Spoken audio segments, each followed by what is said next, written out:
Sa atong kinabuhi sa pagtuo sa espirituhanong disyerto, kanunay kitang makasinati og daghang kalisdanan, pagsulay ug kasakit. Sa dihang wala ibutang sa mga Israelita ang Dios sa sentro, ug ang ilang mga kasing-kasing wala gibase sa Dios, gilaglag sila sulod sa 40 ka tuig nilang paglangyaw sa disyerto. Daghan kitang makita nga mga propetikanhong panghitabo, diin sila gilaglag sa disyerto, sa wala pa sila makaabot sa yuta sa Kanaan, nga ilang gilauman.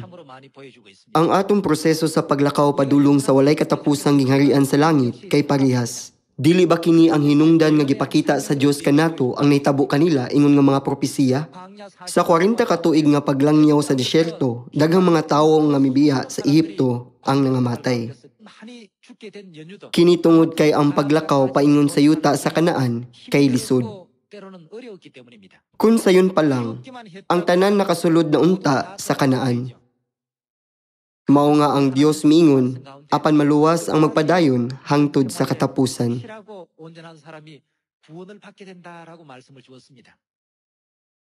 Tungod kay kini usa ka pagtulun-an nga gihatag sa Dios nga nasayod niining tanan, dili gyud kita mapakyas sa atong pagtuo hangtod sa katapusan.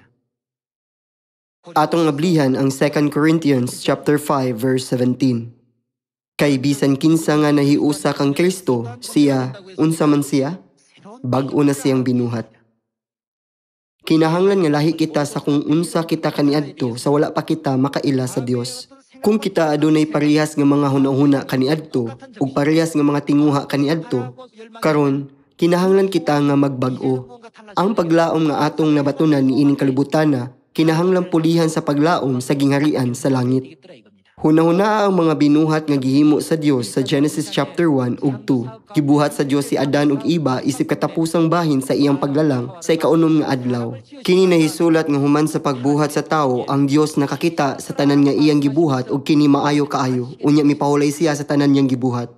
Sa diha nga kita mosulod sa walay katapusan nga kapahulayan, sa walay katapusan nga gingharian sa langit, ang Dios malipayong mudawat sa matag usa kanato. Sa dihang nakita sa Dios nga kita bag-ong gilalang diha kang Kristo, kini mahimong maayo kaayo, ug siya malipay pag-ayo. Siya moingon, imong nabuntog ang tanang matang sa kasakit ug pag-antos dinhi sa yuta, ug ang tanang pagsulay ug kalisdanan sa imong kinabuhi sa pagtuo. Nalipay kaayo ko nga makita nga gikupta nimo ang imong pagtuo ug nagdagan hangtod sa katapusan. Ikaw ang akong anak nga nakapalipay kanako pag-ayo. Sukad karon, himuon ko ikaw nga harianong pagkapari sa gingharian sa langit. Alang niini nga himaya, kita karon naglakaw sa dalan sa pagtuo. Aron makadawat sa maong himaya, kinahanglan natong tumanon ang buluhaton sa Dios nga malipayon.